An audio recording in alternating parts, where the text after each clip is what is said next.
Hello and welcome and thanks for tuning in. You're watching Gravitas with me, Priyanka Sharma. Here's our lineup for tonight.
China has reported its first COVID-related deaths in weeks.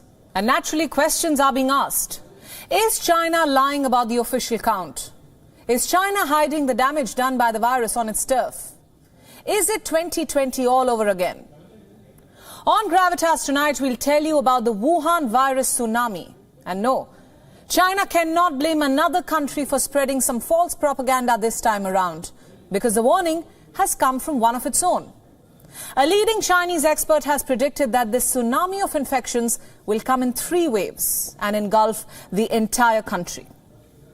So on our cover story tonight, we'll tell the world why it's time to see China for what it is, the Chinese regime for what it is, a bunch of dictators who have stifled dissent and the economy, all in the name of zero COVID.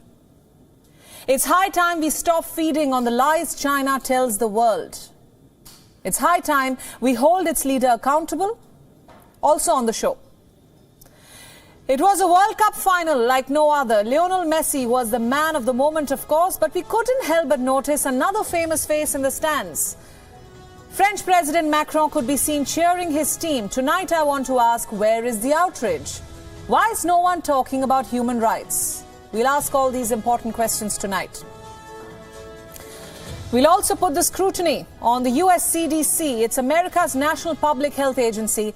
Under its watch, monkeys carrying deadly viruses have entered the United States. What's the CDC up to? What happened to its checks and balances?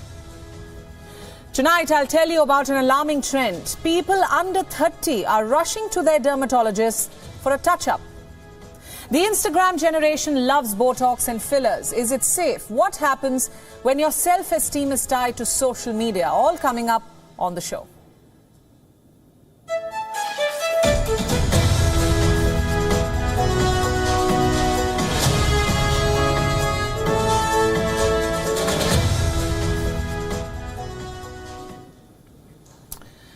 We begin the show tonight with some questions. Has the dictator who imposed the terrible hardships, the economic disarray of his zero-COVID policy, now caught in his own trap? Has Xi Jinping's zero-COVID policy exploded into smithereens? I ask these questions because this policy has left China staring at not 1, not 2, but 3 COVID tsunami waves in 3 months. And take a wild guess, who's saying this? Not the WHO. Not the CDC, not foreign experts, but China's own top health official. The man on your screens, his name is Wu Zhenyu. He's China's chief epidemiologist, basically a top doctor of sorts, like Anthony Fauci perhaps, the face of America's pandemic response. So Wu Zhenyu has issued a grim warning. Let me rephrase that.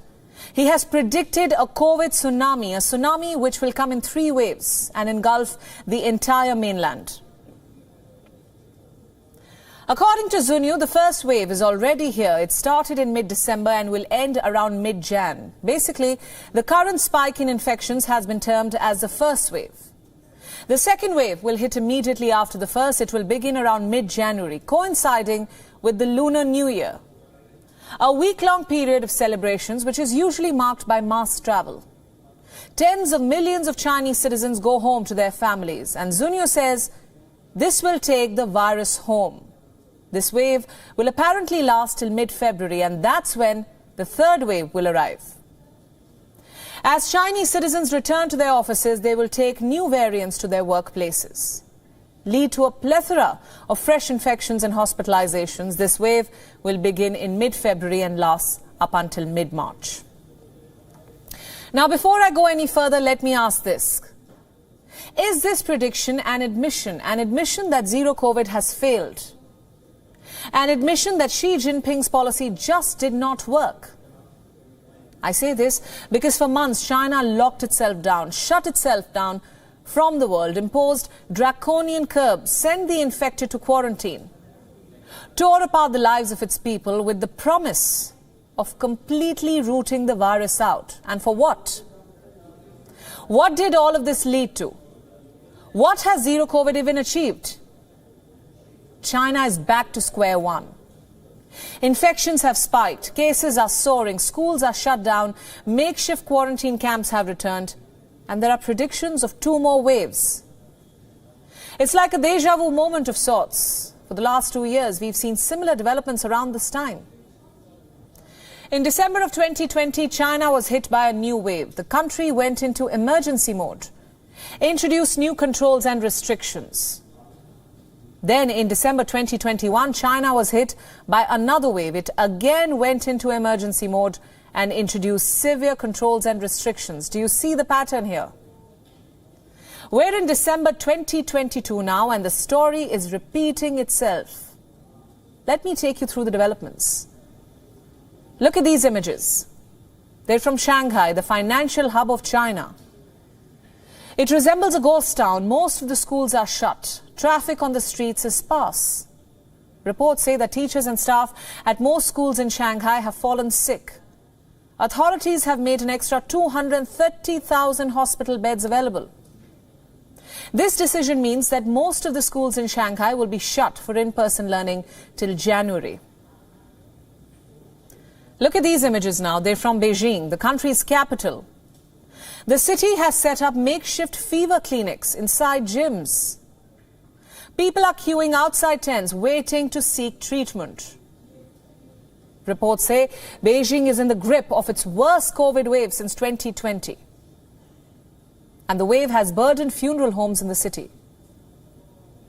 Visuals show hearses bearing the dead lined up at driveways outside crematoriums.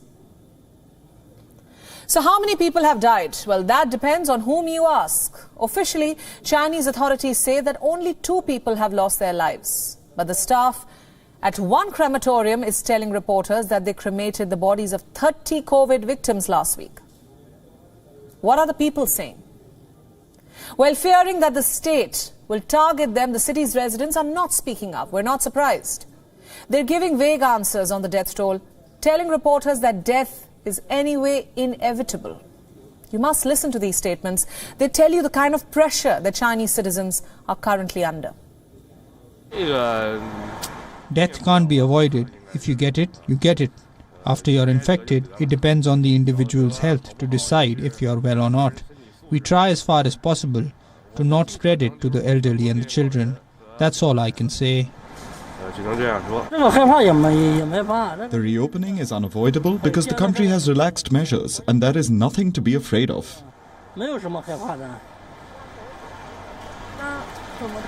What about the death rate? Death, when you're older and when the time comes, there's nothing you can do about it.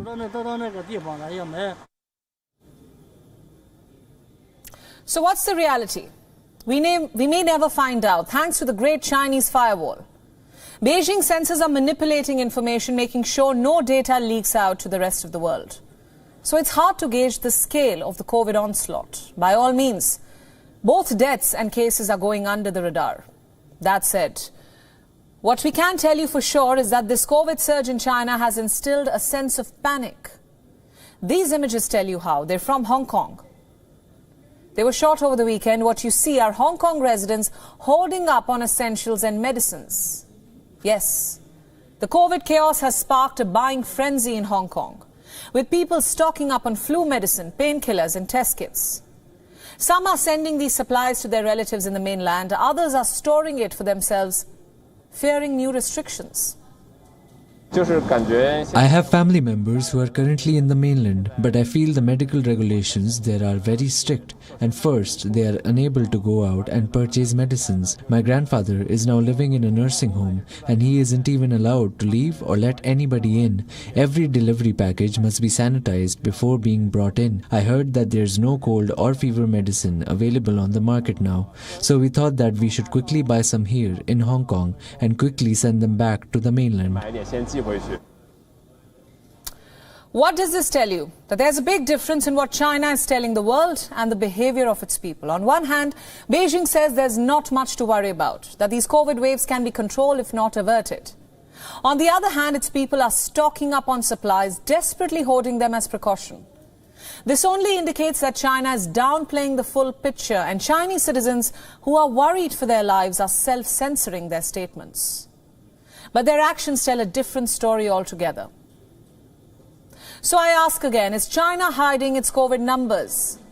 Is it downplaying the death toll? Is it lying about the infections? Is it executing yet another cover-up?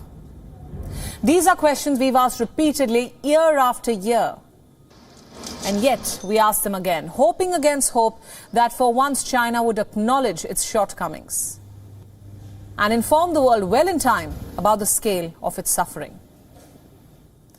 Which brings me now to the biggest question of all. Will China once again infect the world? That is the big fear that has become a dangerous canker. China must tell the truth so that we can all prepare in advance if the situation spills over. But as they say, hope is a fool's ally, especially when it comes to China. And now let's talk about the FIFA World Cup. What a grand finale. There's no denying it. The grandest stage in world football got a match worthy of the occasion. A final between the most dominant player of this era and the challenger to his throne. Lionel Messi and Kylian Mbappe delivered a masterclass in how to handle the big stage. We all watched the spectacle. Both players were in tears at the end, Messi finally achieving his childhood dream of winning a World Cup for Argentina and emulating his idol, the late Diego Maradona. I think we played a great match, but it's the best feeling ever right now. I wasn't ever expecting to be world champion, but that's what we are now. And that's the most important thing right now. No matter how we did it, I think we were worthy winners. The irony at the presentation ceremony was not lost on anyone. The two greats, Messi and Mbappe, received words of encouragement from Qatar's Emir, Sheikh Tamim bin Hamad Al Thani. Let me remind you, technically, he is both Messi and Mbappe's boss. Both Messi and Mbappe play for the same team. Along with Brazilian superstar Neymar, they form the attacking trident for French champions Paris Saint-Germain. PSG are owned wholly by Qatar Sports Investments, a subsidiary of the state-owned Qatar Investment Authority. So it's the Qatar state which funds Messi's reported salary of close to $4 million a month. Mbappe earns close to $6 million a month, yet not a whisper of sports washing all these years. But can controversy be far away when it comes to Qatar? In a break from tradition, Messi lifted the iconic trophy while wearing a traditional Arab bisht. Now, this is no ordinary garment. The cloak is worn only on special occasions. In fact, royal families and politicians in the Middle East wear it while attending formal functions. So not everyone can wear this. It denotes high status and privilege. So I ask, isn't Lionel Messi a cut above the rest when it comes to the footballing world? Didn't he just join the pantheon of greats by winning the trophy? But football pundits preferred not to see it that way. They accused Qatar of sports washing again, with former England footballer Gary Lineker saying it was a shame the host covered Messi's shirt during a magic moment. But not all agreed. Some fans hit back, pointing to an ignorance of Arab customs. A Kuwait-based fan wrote, "Stop thinking that you're the world and realize that you're part of a world full of different races, religions, cultures and traditions. When Arabs gift their guest a bisht, it dignifies him and is a sign of gratitude, as isn't so different from when Pele wore a Mexican hat in 1970. It's been the story of this World Cup. The football has been secondary. An excuse to criticize Qatar has been gleefully lapped up by many, especially the West. Qatar's treatment of migrant workers and basic human rights dominated headlines, and rightfully so. But it's the politics of convenience that I have a problem with. The Western world wanted to use the World Cup as a platform to fly the flag for equality, for LGBTQI+ rights. Qatar was seen through the same prism as any other developed European nation. And you know how Europe loves to be the moral authority for the world. Here's what the FIFA boss had to say. I'm European. Actually, I am European. Not just I feel European. I think for what we Europeans have been doing in the last 3,000 years around the world, we should be apologizing for the next 3,000 years before starting to give moral lessons to people. Look within before you give moral lessons to the rest of the world. Now let's talk about the protests leading up to the World Cup. Many foreign leaders decided to boycott the World Cup. They wanted to send a not-so-subtle message to the Qataris. Now we're okay with that. Leave the politics to the politicians. But don't ask players to get involved, especially when they have a World Cup to win. The French government belatedly asked its team to express its protests. The team, led by Hugo Lloris, didn't bite. The defending champions overcame an injury crisis and marched into the finals. And guess who was there to cheer them on? The head of the French government himself, yes, President Emmanuel Macron. As the world cheered for their favourite players, some critical eyes shifted to those in the stands, those hooting and cheering for their teams from the stadium. He made 2 trips to Qatar, first for the semi-final win over Morocco, and he was also there consoling his team after the heartbreak against Argentina. Clearly, rooting for your national team earns more brownie points back home than protesting for human rights. So I ask, where is the outrage? Why is Europe not criticizing Macron for showing up? Does national pride trump human rights? These are difficult questions to answer. So long live the Republic and long live France. This is how I finished my speech at the locker room. Long live the Republic and long live France. Thank you very much. I'm going to ask you a simple question. What will you remember this World Cup for? Wasn't this the most open World Cup in decades? Didn't the established order get shaken up? Would you not regale your children with stories about how Saudi Arabia, another state accused of sports washing, humbled mighty Argentina early on? And what about Japan, the Asian Tigers topping the group of death ahead of Spain and Germany?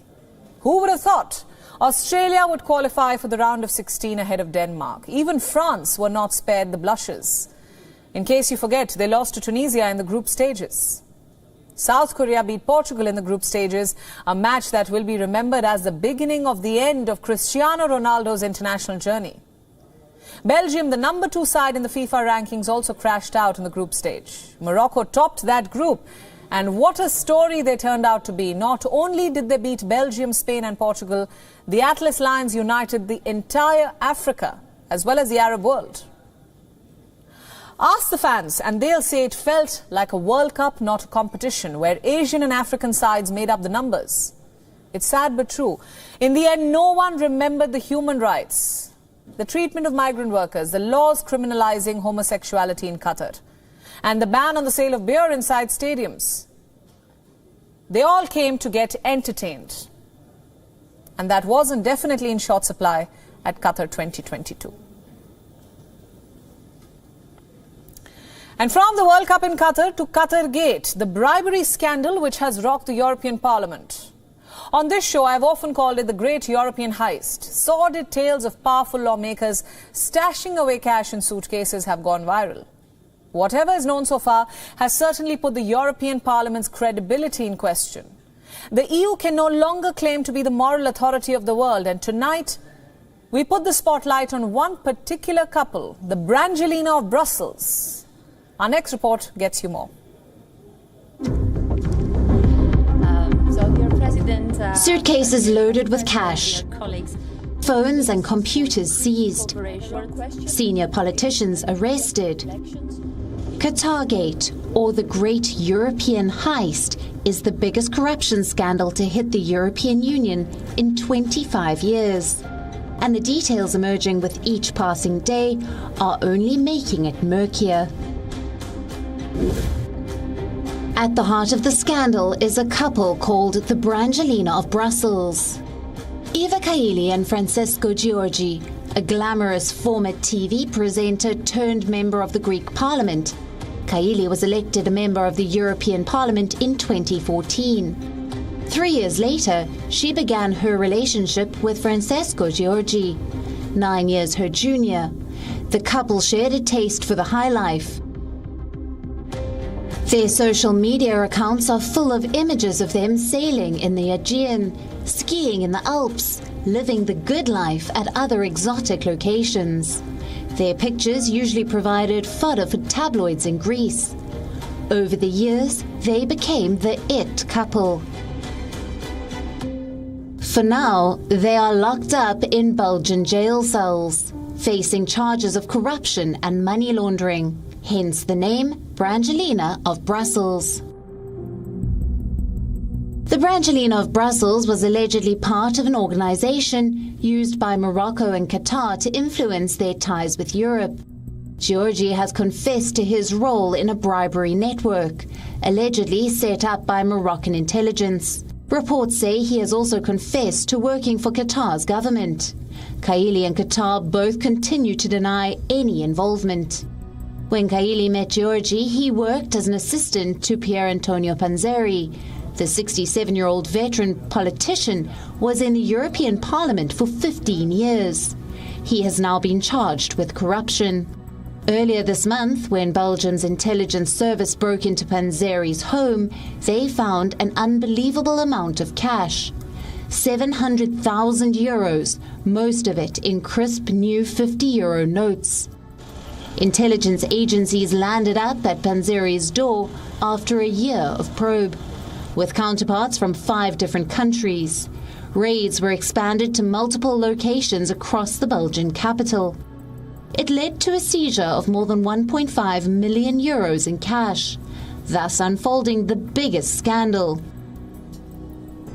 In 2019, Panzeri had also set up a human rights charity in Brussels. The irony is not lost on us. The board of this charity was stuffed with the great and good. Bernard Cazeneuve, former French Prime Minister, Emma Bonino, former European Commissioner, Federica Mogherini, former EU Foreign Policy Chief. It's important to note that none of them are accused of any wrongdoing.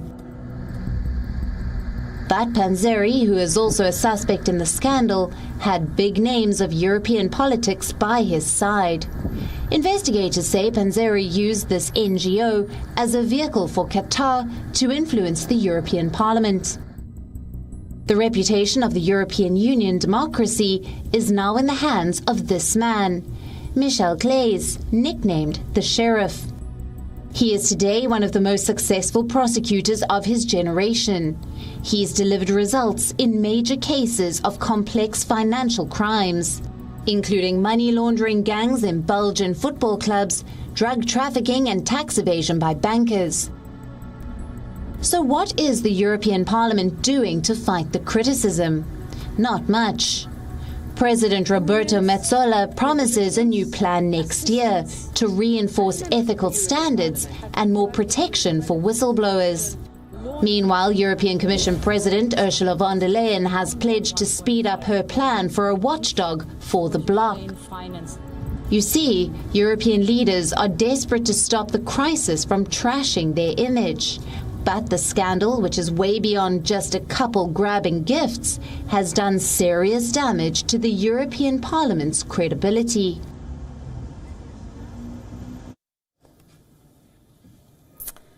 Our next story is about the CDC, the Centers for Disease Control and Prevention, a national public health agency of the United States. Its main goal is the protection of public health and safety. A new report, an alarming report, I should say, says that the CDC has failed to live up to this goal. This is the report I'm talking about. It was published on the 12th of December by the American Association for Laboratory Animal Science. The report contains some sensational revelations that could land the CDC into serious trouble. To start with, the report says that between 2018 and 2021, monkeys infected with deadly pathogens entered the United States. Some of these non-human primates carried a pathogen that is deemed to be a bioterrorism risk to US citizens. And the CDC is now being accused of not being transparent and failing to inform the public about this. I'll tell you how in a bit. First, let me break down the story. First things first, where were these monkeys imported from? Cambodia.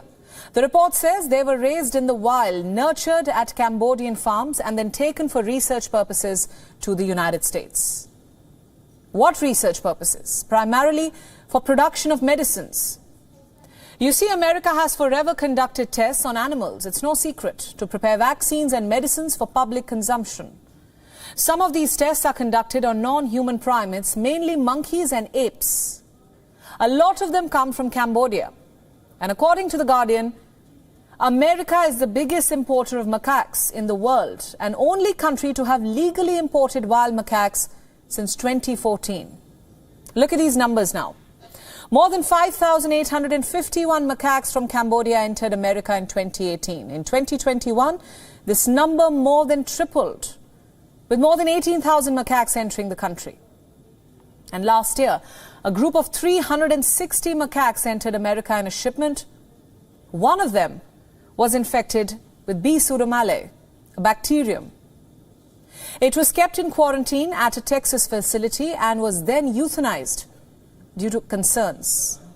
The rest of the macaques were not infected, but researchers say even asymptomatic monkeys can shed this pathogen out of distress when kept in cages. In fact, that's exactly what happened next. They identified 5 other monkeys who were diagnosed with this pathogen much later, 1 during quarantine and 4 others several months after they were released from quarantine. Did they pose a risk to humans? One can't say for sure, but on the 27th of July, when PETA obtained information about this story, the CDC issued a warning about the presence of this pathogen in the environment. It said it had been found in the Mississippi Delta. This marked the first time that the pathogen was detected in soil and water in America. What's worse, this pathogen reportedly infected 2 people with melioidosis, a rare disease that can sometimes be fatal. Headlines from around that time show that that was the first infection that occurred in 2020. The second one was reported this year. For the record, melioidosis is classified as a potentially deadly disease. It can be caused by contact with the pathogen in soil or water. It has a mortality rate of up to 50%. It is said to infect 165,000 people every year, resulting in about 89,000 deaths. Now, I know that's a lot of information to wrap your head around, so I'll make my argument short. The CDC put the lives of American citizens in danger by not being transparent enough about these disease monkeys. It knew the danger to humans, but failed to warn the public well in time. It was only after it was nudged to do so by researchers and activists that the CDC decided to release information about its experiments. Now remember, it is the CDC that has been investigating the COVID lab leak theory, the theory on whether the Wuhan virus was man-made. In fact, the former CDC chief went to the extent of saying that a lab leak was the most likely cause of this pandemic. The same body has now itself been accused of endangering human lives, of bringing infected monkeys into the United States of America and not saying a word about it to the people. My point is simple.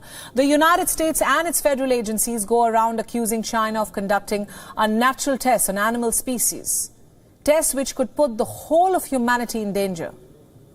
And now, the US seems to be guilty of the very same crime. We can hope that scientists and activists in America push for an investigation into the actions of these agencies. Right, let's move on now. Terrorism, political instability, a failing economy, spiraling inflation, corruption. I could go on and on. Because the list is quite long. These are just a few of the issues or words that can be used to describe Pakistan. Time and again, one Pakistani Prime Minister after another has promised to deal with all these issues. They've all vowed to fight terror, promised to fix the economy, weed out the corrupt. Not only have they successfully failed, but are collectively responsible for what Pakistan is today, a banana republic. For decades, Pakistan has been accused at various global stages of shielding, harboring and providing a safe haven for terror groups. Islamabad's lax attitude in countering terrorism has never been more evident. And today, ironically, one of its own counter-terrorism compounds is under a terror attack. The situation is that of a complete collapse of national security. It's been nearly 24 hours now. At least 20 detained TTP terrorists inside the counter-terrorism department compound in Bannu in Khyber Pakhtunkhwa took over the building. They held interrogators and officers hostage. The terrorists released videos from inside the compound, holding an official at gunpoint and raising their demands. What they seek is a safe passage and relocation to Waziristan. At least one official has been killed. And so far, there has been no breakthrough in negotiations. So what has the government been doing about it? Well, we cannot say, because there has been absolute silence from the government over the matter. Not a single word from Prime Minister Shehbaz Sharif or his cabinet. As expected, the former Prime Minister and PTI chairman trained his guns at the Sharif government. Imran Khan blamed the government for not only running the economy to the ground, but also for failing to deal with the rise in terror activities. Responding to Imran Khan, Planning Minister Ehsan Iqbal said that the law and order situation in Khyber Pakhtunkhwa was the responsibility of the provincial government, which currently is headed by Imran Khan's PTI. The minister accused Imran Khan of covering its shortfalls. Well, whatever crisis it may be, Pakistan's political leaders are quick to begin the blame game, that's for sure. Which brings me to another leaf of this banana republic: corruption and bribery. Last week, Shehbaz Sharif's absconding son, Suleiman Shehbaz, returned to the country after 4 years of self-exile. He was welcomed home by his father with a warm hug and a garland. Shehbaz Sharif's son returned just days after the Islamabad High Court barred the Federal Investigation Agency and the National Accountability Bureau, or NAB, from arresting him. Suleiman has been living in London since 2018, after the NAB registered multiple cases of money laundering against him. He had non-bailable warrants issued against him. The PMLN calls it the worst example of political witch hunt and victimization. It says the cases were cooked up by the National Accountability Bureau. Meanwhile, Imran Khan has called Suleiman's return a blatant injustice for the people of Pakistan. Well, the irony is not lost on us. Imran Khan, who is calling out the Sharif family's corruption, has himself been accused of graft. We can't forget that. The former Prime Minister has been accused of illegally selling state gifts for at least $2 million. This includes a unique antique watch, a gold pen, a ring, cufflinks, all given to him by the Saudi Crown Prince, MBS. In October, Imran Khan was disqualified from running political office for 5 years. The Election Commission ruled that Khan misled officials about the gifts that he had received when he was in power. And since taking oath, the Shehbaz Sharif government has mostly been in a state of decision paralysis. Islamabad awaits most of its decisions directly from London, where PMLN Supremo Nawaz Sharif is currently residing. And Imran Khan has been questioning the government's legitimacy, rallying and calling for a fresh election. But as the political bickering continues, it is the people of Pakistan who are suffering. From torrential rain to floods, to political uncertainty and an economic crisis, even by the standards of Pakistan's perpetual instability, this year has been exceptionally turbulent, especially for its people. From a banana republic, we turn to a republic at war. Ukraine. The war continues unabated there, and it has set a precedent for other countries to bolster their defences. A new report says that military spending has increased across the world. Countries like Japan are pushing to increase their defence budget. The US has announced a defence bill worth some $858 billion, and even though economies are suffering worldwide, profit from war is only going up. Our next report has more.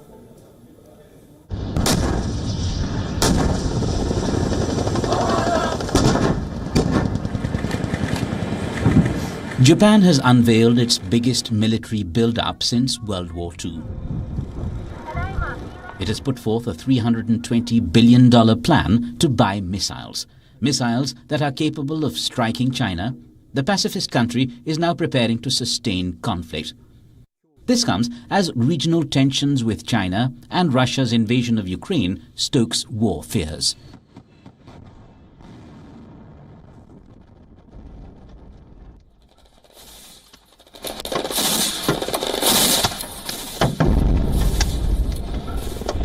Japan aims to double its defense spending to about 2% of its GDP in the next 5 years. This amounts to $320 billion. The new spending target follows the NATO standard. It will eventually push Japan's annual budget to about $73 billion, cementing its position in the top 3 economies after the US and China.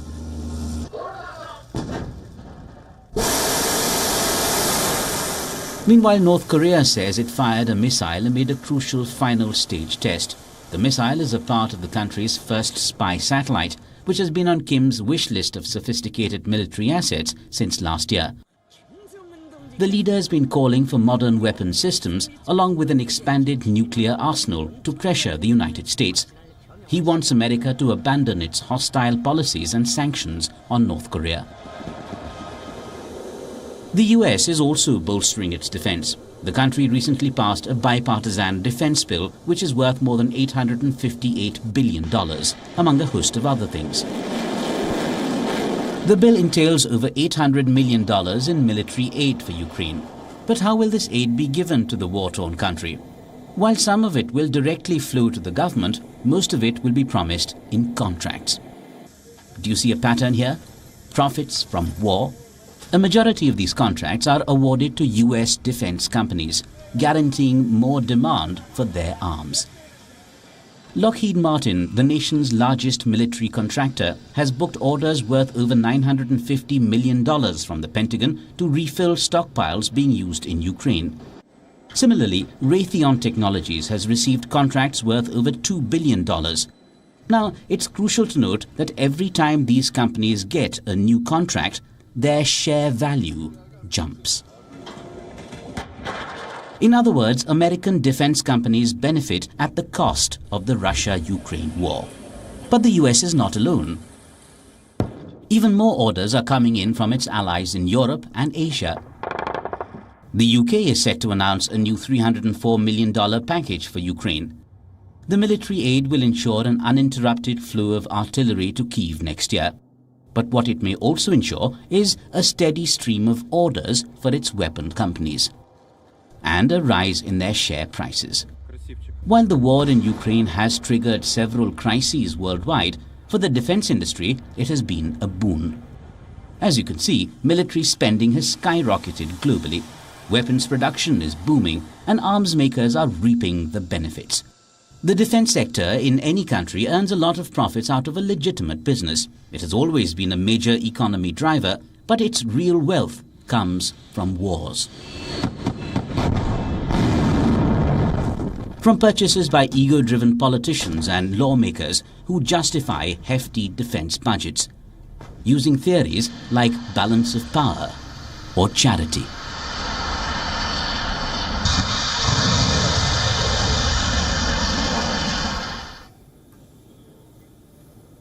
Have you heard of the Parthenon marbles? This set of Greek sculptures was built to decorate the Parthenon, the temple of Athena.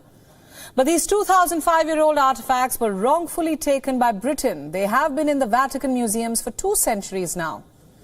Greece has long disputed the British Museum's claim on the sculptures, and at last, Pope Francis is returning the sculptures to the Greek Orthodox Church.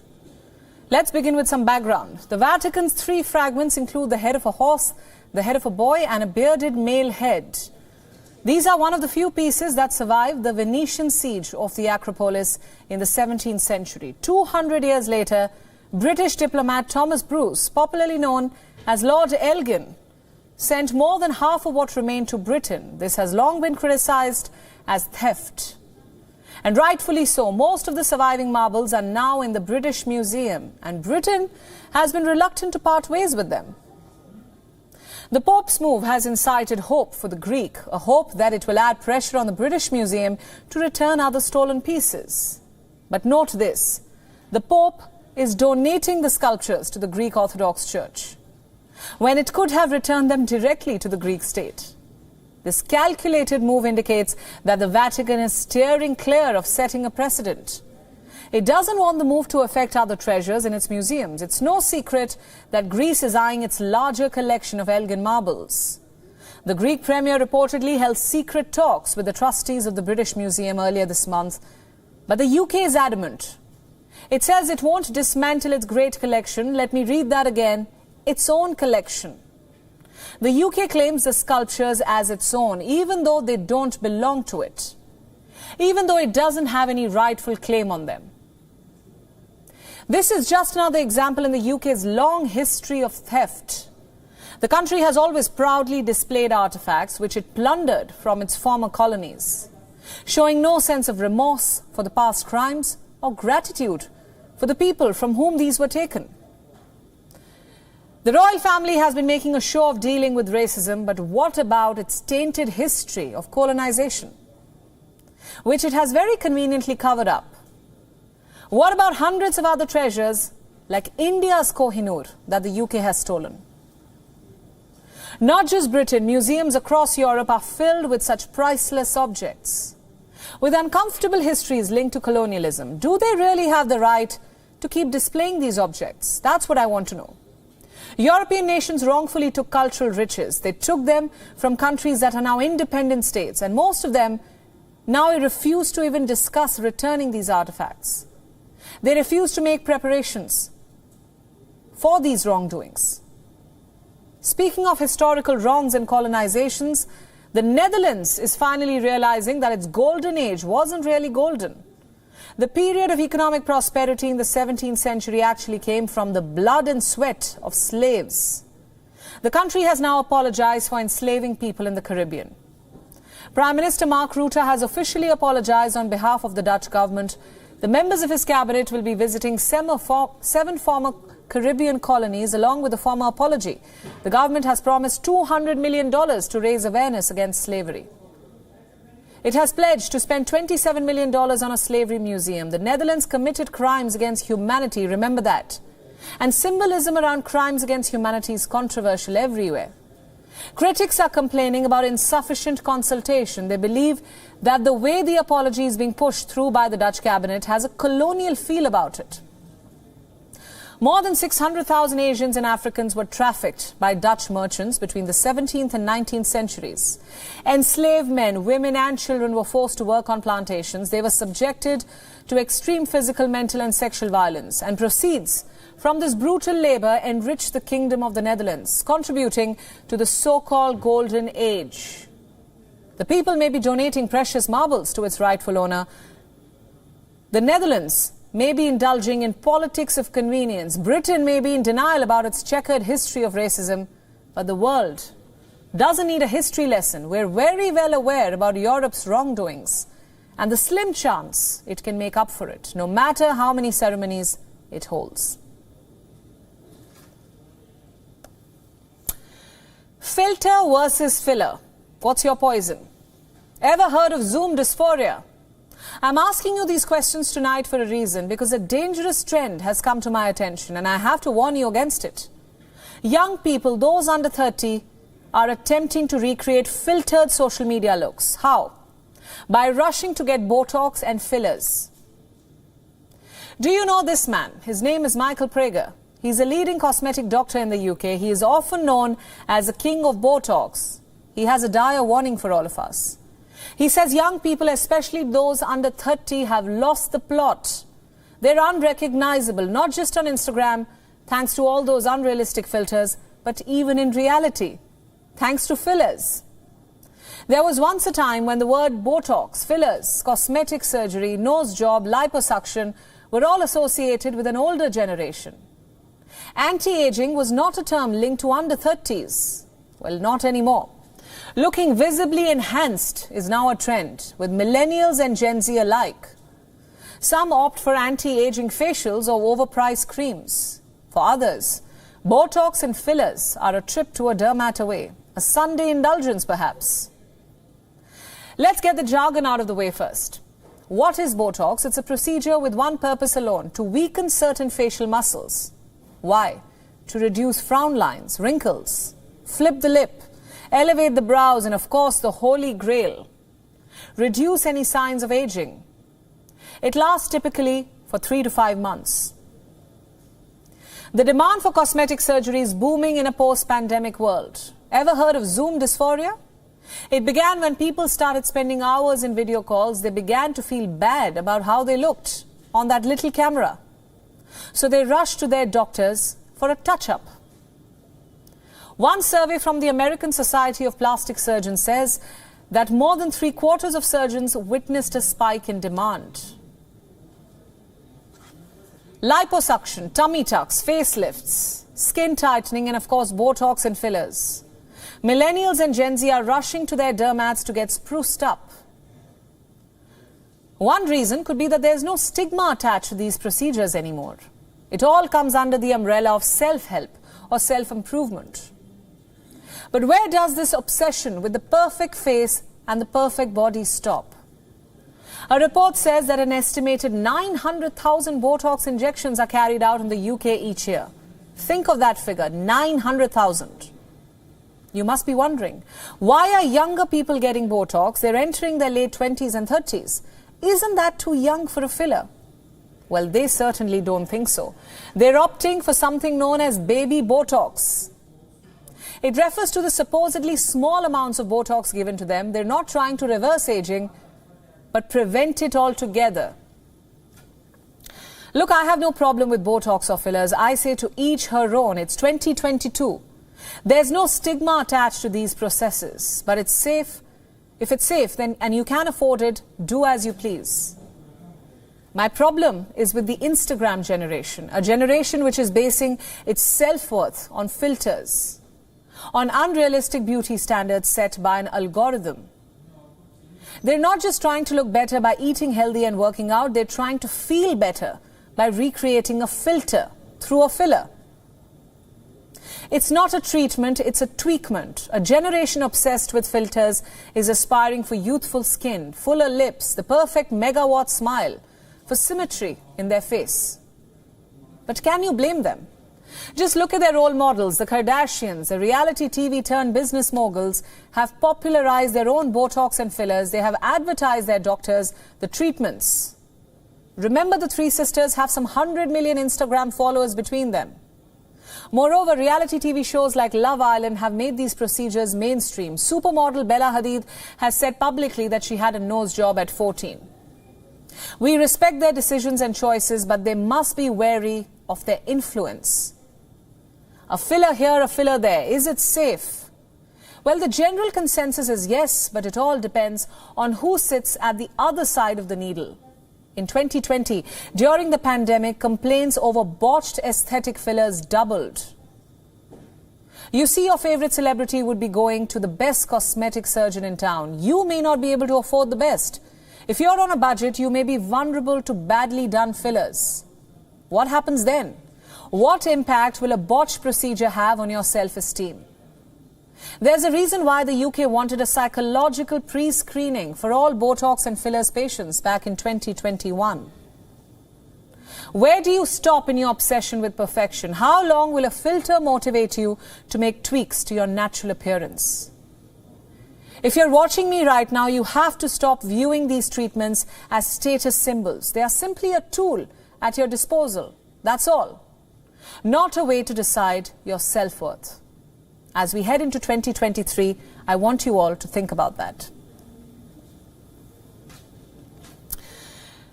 The month-long high of the FIFA World Cup 2022 has come to an end. Fireworks lit up the sky in Qatar after Argentina beat defending champions France and claimed their third World Cup trophy. Adrenaline took over the streets in Qatar as the champions took part in the open-top bus parade. Ecstatic fans flooded streets in Buenos Aires to celebrate the win. We leave you with these images. Thanks for watching Gravitas with me, Priyanka Sharma. I'll see you tomorrow.